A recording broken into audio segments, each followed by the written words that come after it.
Bien, continuamos este panel o este foro que vamos a hacer hoy presentando 4 obras jurídicas. Yo creo que este es de los foros que vale la pena hacer, que alegra y además que enriquece este instituto porque demuestra la preocupación de los miembros del instituto por colaborar con la academia, por hacer esfuerzos investigativos y además por compartirlos con la comunidad jurídica colombiana. Vamos a empezar con la primera obra, y por eso están aquí sentados el doctor Jorge Forero Silva y el doctor Ramón Antonio Peláez, aunque también nos acompañará el doctor Octavio Augusto Tejero. Y la primera obra es la oralidad en el proceso civil en el ámbito del Código General del Proceso. Ya llega a su 4ª edición esta obra. Queremos felicitar a los autores, agradecerles además la disposición que tuvieron de venir aquí al instituto a presentarla, y entonces les vamos a conceder el uso de la palabra para que sean ellos mismos los que nos resuman o nos cuenten de qué se trata este aporte a la academia. Doctor Ramón Antonio. Doctor Ulises, muy buenas noches, gracias por la invitación. Para mí, como siempre, es un verdadero honor compartir con todos y cada uno de ustedes, tanto en ambiente presencial como virtual, y por supuesto un reconocimiento y agradecimiento a nuestro querido maestro Jairo Parra, que es sin duda el que nos ha marcado este itinerario que como docentes y como autores hemos querido emular en su larga tradición como tratadista del derecho procesal y probatorio. Como usted bien lo indica, mi estimado Ulises, este texto entra a su 4ª edición y lo hemos titulado La oralidad en el proceso civil, y fue una experiencia de orden académica que arrojó, creo yo, muy buenos resultados, porque la propuesta preliminar estuvo pensada en función de la reciente expedición de la Ley 1564/2012. En ese entonces decidimos organizar algunos foros para llegar a la comunidad, y surgió precisamente por iniciativa de la comunidad universitaria el que hiciéramos algunas de esas reflexiones en punto del contenido de lo que sería una reforma estructural y fundamental en el proceso civil. En ese propósito decidimos, en consenso con los autores, calificarlo como la oralidad en el proceso civil, básicamente porque responde sin duda a lo que nosotros denominamos un nuevo paradigma del proceso civil, es decir, un proceso civil permeado por la oralidad a partir de los elementos principalísticos que encuentra uno en los primeros 14 artículos de esa disposición, y en especial el artículo 3º, que consideramos nosotros constituye la columna vertebral de la reforma, porque habla básicamente de un modelo por audiencias con marcada tendencia a la oralidad.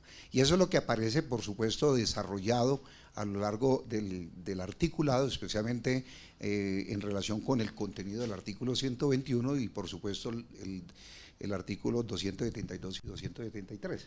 ¿Qué es lo que se quiso con este análisis que abordamos en el documento, y que entre otras cosas responde esta 4ª edición a 2 tendencias que marcaron sin duda la nueva dinámica del proceso? Y eso es lo que quisimos abordar en esta 4ª edición.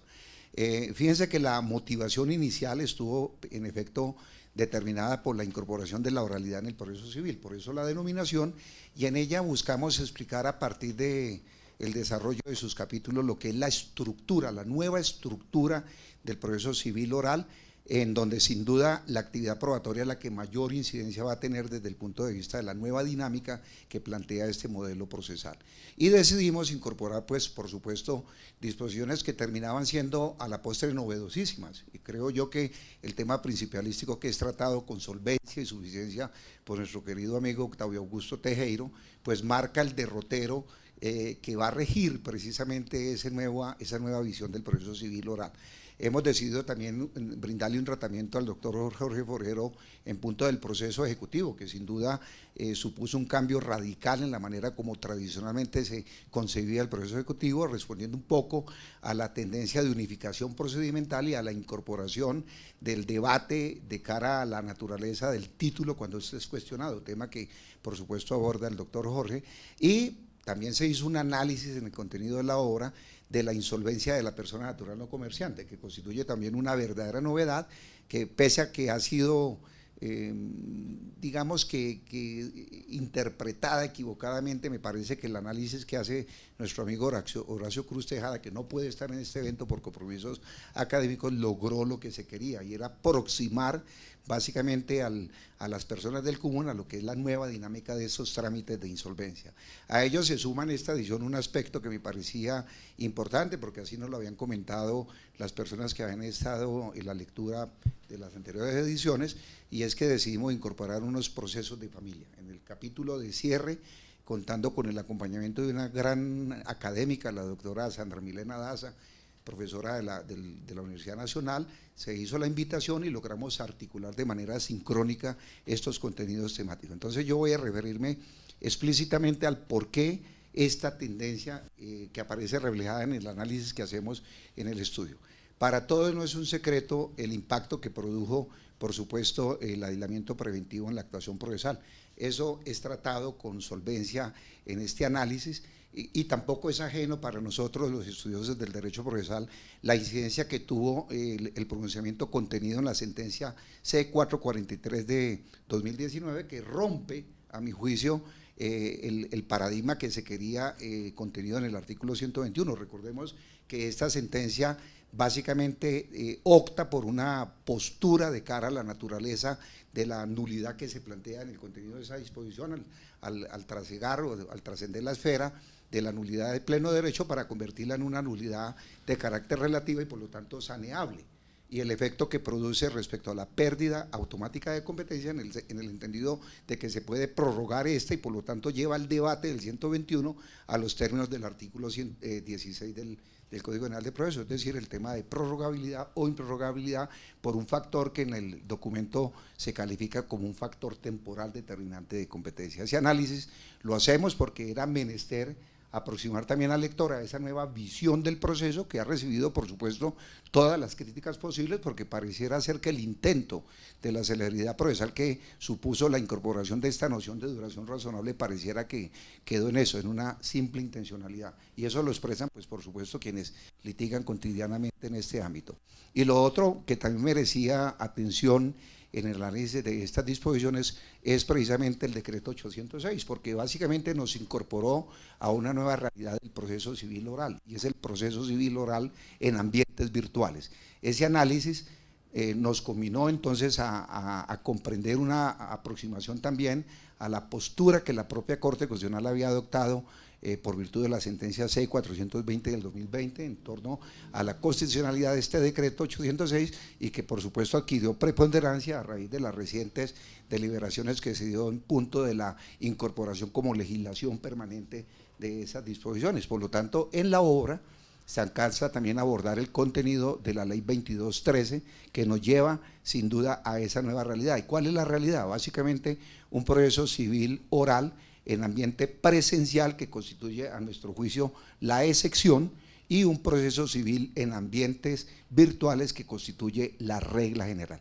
Ese análisis se aborda naturalmente en lo que denominamos la nueva estructura del proceso civil, a partir de las dinámicas que plantea el artículo 372 y 373, y lo llevamos luego en otro capítulo al escenario de la actividad probatoria, porque para todos quienes integramos esta coautoría consideramos que el acto procesal que se va a ver permeado con mayor incidencia en esta nueva realidad procesal es sin duda la actividad probatoria, y allí se hace una serie de consideraciones desde el punto de vista teórico y por supuesto llevado al plano práctico de las incidencias que puede tener el despliegue de actividad probatoria en ambientes virtuales. Es un tema que sin duda no se va a escapar de la discusión doctrinal, ni mucho menos de la discusión jurisprudencial. Ya hay trazabilidad en punto de las dificultades que puede suponer la actividad probatoria en ambientes virtuales, y acompañado por supuesto de las dificultades que desde el punto de vista de las tecnologías de la información y las comunicaciones puede generar, por ejemplo, la ausencia de infraestructura para ese propósito. Eso lo escucha uno permanentemente, es el comentario generalizado de quienes transitan por los despachos judiciales, algunos con las bondades que brinda la virtualidad, que genera pues un efecto altamente positivo porque limita la presencialidad y por lo tanto el desplazamiento que supone este tipo de actividad. Pero hay otras voces críticas que se refieren explícitamente al tema de infraestructura. Ese es un análisis que lo hacemos desde el punto de vista crítico en cada uno de los capítulos, aprovechando por supuesto la experiencia que como litigantes hemos tenido y como académicos, porque de una u otra manera no podemos deslindar esos dos perfiles que caracterizan a los autores de esta obra, y aprovechando por supuesto el aporte muy importante que desde la jurisprudencia que ha desarrollado la Corte Suprema de Justicia ha permitido enriquecer el contenido de esas disposiciones a partir de los pronunciamientos que por vía de tutela ha venido haciendo, entre otras, la Sala Civil. Y esa experiencia recogida en esos pronunciamientos son las reflexiones que están contenidas en este libro.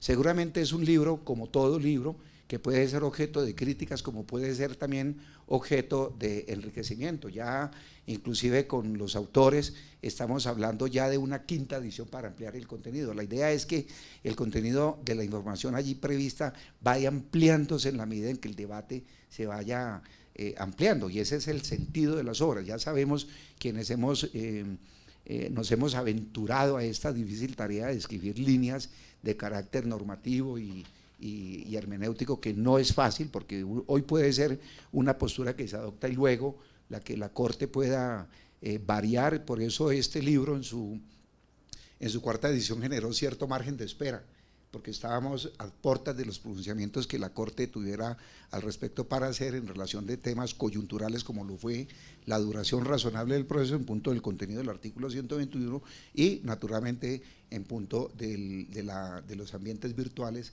incorporados por vía del decreto 806 de 2020.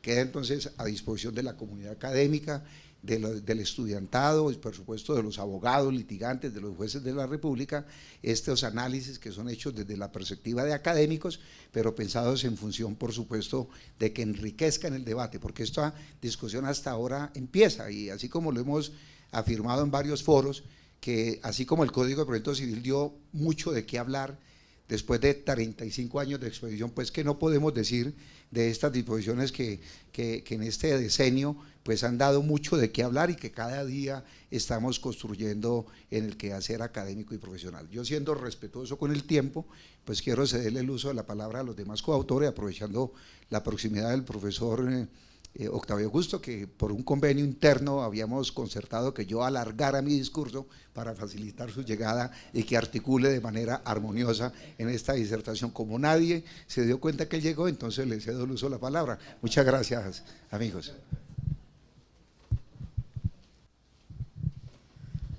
Bonita la manera de cogerlo uno en caliente, ¿no? Doctoras y doctores, buenas noches. Doctores, doctor Jairo Parra especialmente, me agrada mucho tenerlo aquí, doctor Ulises, doctor Ramón, doctor Jorge. Bueno, pues primero que todo quisiera agradecerle a Ramón Antonio, que tuvo la buena idea desde hace ya algunos años de permitir que escribiéramos algunas ideas en el texto que él quiso coordinar. El texto que ahorita está saliendo en cuarta edición, según ya creo que lo mencionó, y en el cual va un capítulo que tuve oportunidad de escribir en ese momento, y es un capítulo referente a los principios del Código General del Proceso.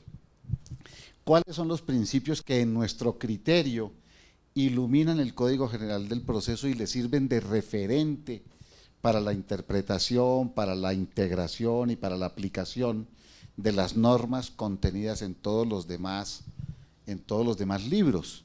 Yo creo que es bueno recordar que la estructura del código tiene un título preliminar, que es el título principialístico, y 5 libros posteriores.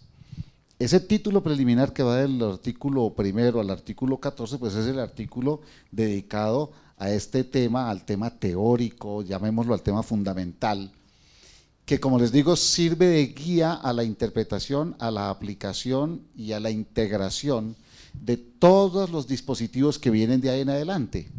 Quizás es prudente recordar que algunos de los que uno pudiera considerar principios no fueron establecidos expresamente en estos primeros 14 artículos, es decir, hubo algunos principios, en la consideración mía, habrá quien diga que no tienen esa connotación, que no quedaron aquí expresamente consagrados en esos primeros artículos, pero que sí hacen parte del código y hacen parte, en mi criterio, como principios.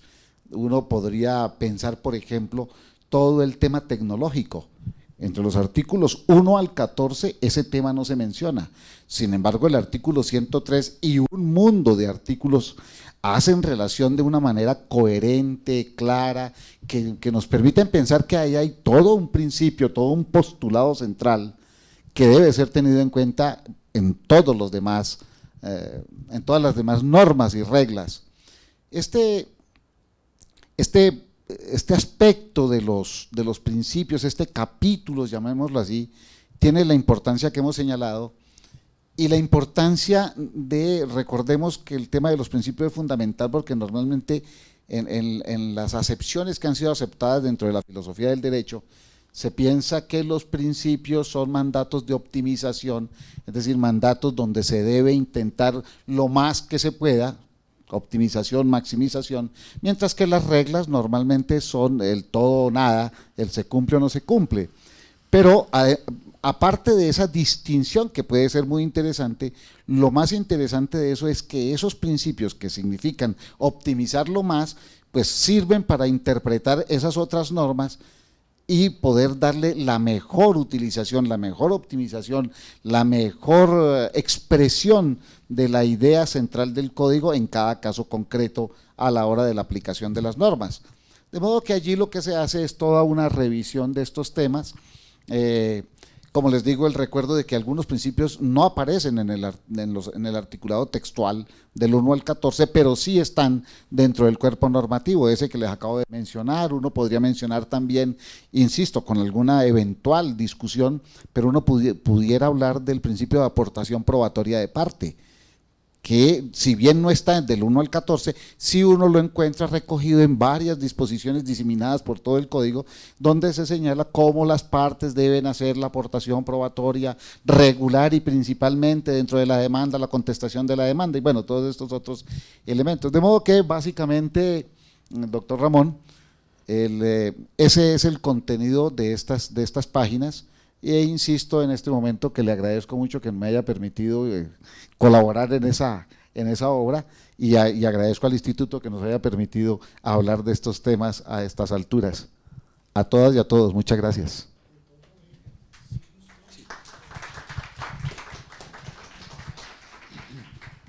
Bueno, muy buenas noches para todos. Agradecemos la presencia aquí, quienes se encuentran conectados virtualmente. Naturalmente el agradecimiento al presidente, doctor Ulises Canosa, y obviamente al querido maestro, al doctor Jairo Parra Quijano y mis compañeros. Indudablemente el agradecimiento también a Ramón por habernos invitado a participar como coautores de esta obra, que ya es la 4ª edición, y me voy a referir al proceso ejecutivo y trataré de abordarlo en el breve espacio cronológicamente qué aportes o qué innovaciones trajo el Código General al respecto, para entrar a hacer algunos comentarios sobre la oralidad en estos procesos de ejecución. Recordamos que la ley estatutaria de la Administración de Justicia, con su reforma del año 2009, la 1285, de manera imperativa exige que el legislador deba adoptar unificación de procedimientos y también aprovechar los avances tecnológicos, entre otros aspectos. Y eso lo cumple el Código General. Cuando salió la primera edición, el Código ya se había promulgado, pero no había entrado en vigencia. Y recuerdo mucho que el artículo que yo aporté de los procesos ejecutivos estaba redactado en ese entonces en presente, es decir, tenía que hacer referencia al proceso ejecutivo vigente para la época del Código de Procedimiento Civil, pero también hacía un paralelo de los cambios que se avecinaban, porque no había iniciado aún. Ahora en la 4ª edición, pues el trabajo fue arduo, porque tocó actualizarlo y dejar de lado temas que ya no aplican hoy. Entonces entro a hablar directamente de lo que ya está aplicando. Cronológicamente, indudablemente que se unificaron los procedimientos ejecutivos. Recordemos que en épocas anteriores habían 2 procedimientos a seguir: el del ejecutivo hipotecario y el ejecutivo singular, y tenían procedimientos distintos. Esto implicaba que un acreedor quirografario de ejecutivo singular no podía acumularse al proceso que adelantaba el ejecutivo hipotecario, porque los procedimientos cambiaban y se requería el mismo procedimiento. ¿Qué pasó? Que se unificaron los procedimientos porque no tenía sentido pues, que tuviese más tiempo de traslado en uno que en el otro, y para evitar que un quirografario se acumule al del acreedor hipotecario, porque eso le va a, digamos, a averiar, digamos de esa manera, la celeridad para llevar el bien al remate. Entonces, lo que el código trae es que el acreedor quirografario puede acumularse al proceso que adelanta el acreedor hipotecario siempre que éste, además del bien hipotecado, esté persiguiendo otros bienes, el que anteriormente se conocía como ejecutivo mixto, porque es la prenda común de los acreedores, en ese caso sí, pero si el acreedor hipotecario persigue exclusivamente el bien hipotecado, no se le pueden acumular ni demandas ni procesos. El acreedor hipotecario obviamente se puede acumular al que adelante a un quirografario, y esa fue la solución para evitar que acreedores quirografarios llegaran al proceso y demorara la celeridad. Pero el acreedor hipotecario no pierde sus privilegios, por eso hay dos artículos fundamentales, 467 y 468, que allí se contemplan los privilegios que tiene un acreedor hipotecario y que no los tiene el quirografario, la prelación y la persecución. Ahí esos dos artículos son estelares para que el acreedor hipotecario los utilice. ¿Qué sucedió también? Aquí hubo algo muy importante, y es que se acabaron esas famosas diligencias previas que se exigían en el código anterior y que generaban demoras, porque muchas veces había que hacer una diligencia previa, requerir para la mora, notificar al deudor de la cesión de un crédito, para citar algunas, o notificar a los herederos del causante que ya había fallecido, y eso generaba no solamente demoras, sino un caudal de nulidades si las cosas no se hacían bien. Se eliminaron las diligencias previas y quedaron concomitantes, es decir, en el momento en que se libre el mandamiento, automáticamente se cumple esa diligencia, automáticamente. No tenía sentido que previamente se llevara a cabo la diligencia, y eso le da celeridad también al proceso. Otro aspecto que se trabajó arduamente es sobre los requisitos formales del título ejecutivo. En épocas pasadas, los requisitos formales tenían muchas maneras de discutirse. Oficiosamente, el control oficioso de legalidad del juez lo adoptaba incluso si no se había percatado de entrada. Eso permitía recurso de apelación. En una época también permitió la apelación. Eso poco a poco se fue desterrando. Y se permitían las excepciones de mérito también. ¿Qué pasó? Que el único de todos esos caminos que en épocas anteriores se permitían, quedó únicamente el recurso de reposición. Y si no se interpuso el recurso de reposición, quedaba superada la situación. Es decir, el juez de entrada, al hacer el control, negaba el mandamiento. Si él veía que no cumplía los requisitos formales, negaba el mandamiento. Pero si el juez se equivocó por algún motivo, el único camino era el recurso de reposición. De lo contrario, ya quedaba superado. No obstante, pues ha habido ya varias sentencias en sede de tutela en donde se ha mantenido el control oficioso de legalidad por circunstancias de la prevalencia del derecho sustancial. Esas varias sentencias se encuentran aquí citadas en esta obra, y ese esfuerzo pues de pronto se frustró, porque ya por las tutelas pues un juez puede evidentemente, haciendo control oficioso de legalidad, acabar con un proceso ejecutivo porque no había el título. Pero bueno, ahí en eso también. Otro aspecto que vale la pena destacar en este proceso de ejecución es que la oralidad solamente se va a ver marcada si hay excepciones de mérito. De lo contrario, el proceso es absolutamente escritural, porque es un proceso de obligaciones, simplemente es discutir obligaciones, y si no hay excepciones de mérito, el proceso es eminentemente escritural, eminentemente escritural. ¿Cuándo se exalta la oralidad? Cuando el demandado propone excepciones de mérito. Y en este caso, para no dar un tratamiento de resolver esas excepciones de una manera distinta a los procesos declarativos, lo que se optó fue que si el proceso ejecutivo es de mínima cuantía, se aplica el artículo 392, es como si estuviéramos en un verbal sumario, audiencia única. Y si el proceso es de menor o mayor cuantía, pues se aplicarán los artículos 372 y 373, es decir, unificamos procedimientos para irnos a las mismas audiencias de los declarativos, y si las excepciones no son prósperas, pues naturalmente se resuelven y retorna a su cauce normal de ejecutivo para continuar los actos posteriores, que son las liquidaciones de crédito, costas, avalúos, remate de bienes. Entonces ahí sí se exalta la oralidad. Es en ese caso donde se ve la oralidad plenamente fluida en los procesos de ejecución. Si no hay excepciones de mérito, pues el proceso es eminentemente escritural, porque no vamos a interrogar testigos, no vamos a practicar pruebas. Pero sí debemos exaltar que los remates, las diligencias de remate, se están haciendo a través virtualmente, y se acaba esa diligencia de ir al juzgado a entregar las ofertas y esperar a ver cuál fue la mejor oferta. No, esto ya se está haciendo virtualmente, entonces ahí podemos también destacar que la oralidad también se está pregonando en estos aspectos. Diligencias de secuestro, también se está aplicando la oralidad y lo digo por experiencia propia. Obviamente pues tiene que ir un secuestro al inmueble para verificar la circunstancia allí y el apoderado interesado tiene que ir. Yo he tenido algunas diligencias de secuestro donde el juez no comparece, pero se hace virtualmente. Al ser notificado, si va a ejercer alguna de las dos actuaciones, no expongo todo esto por la brevedad del tiempo, que tiene 20 días, o acumule su demanda o preséntela por separado, pero siempre ante el mismo juez. Y así controlar que evidentemente ejerció la actuación en término. Porque en el código anterior, pues había una norma, y era que si no se presentaba, él por separado presentaba la demanda y muchas veces la presentaba vencidos de los términos. Y eso generaba algunas dudas y algunos inconvenientes. La acumulación de demandas y procesos quedó hasta la primera audiencia de diligencia de remate. Y eso también tiene una importancia, porque en el código anterior se revivían esas posibilidades si la diligencia quedaba desierta. Entonces volvía nuevamente a darse la posibilidad de acumular. Aquí no, y eso se prestaba además para circunstancias extrañas, tratar de buscar que el remate no se hiciera por alguna razón ante la angustia del acreedor de no haber ejercido en tiempo su actuación cuando fue citado. Entonces, indudablemente que son muchos los aportes bondadosos que el Código hace frente a los procesos de ejecución. Se está trabajando ya, porque el Código lleva 10 años de despedido, aun cuando la vigencia es desde el año 2016, pero ya se está trabajando en varios temas para proponer reformas ante la experiencia que se ha venido vivenciando. Entonces seguramente ahí se harán algunos aportes adicionales, pero ahí en la obra que bien coordinada por Ramón están precisamente muchos más comentarios que no expongo en este instante porque el tiempo no me lo permite. Muchísimas gracias y agradeciendo la oportunidad.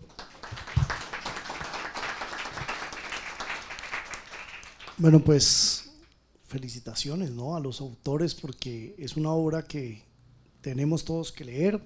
Tiene varios artículos. Desafortunadamente, como lo decía Ramón, Horacio y Sandra Milena no nos pueden acompañar por compromisos académicos, pero la felicitación también es para ellos y queremos resaltar que es una obra muy actualizada porque viene con las novedades de la ley 2213 de este año. Así que muy amables a los señores autores por aceptar la invitación del instituto. Felicitaciones y esperamos que para la quinta edición que ya están anunciando, pues volvamos a sentarnos aquí y nos cuenten cuáles son las novedades respecto del anterior. Muy amables. Bueno.